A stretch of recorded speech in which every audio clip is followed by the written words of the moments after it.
বাংলাদেশের মানুষের বিরুদ্ধে দাঁড়ান, আপনারা ত্রাণ সহায়তা করেন, নিজেরা ত্রাণ দেন এবং ত্রাণ আমাদের এখন আপনার বিএনপি নেতা কর্মীদের উদ্দেশ্যে তো আগেই বলেছি, এখনো বলেছি, আমরা কেন্দ্র থেকে নির্দেশনা দিয়েছি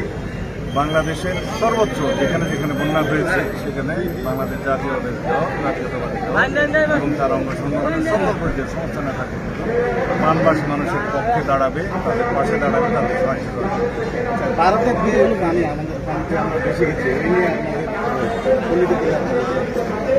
আমরা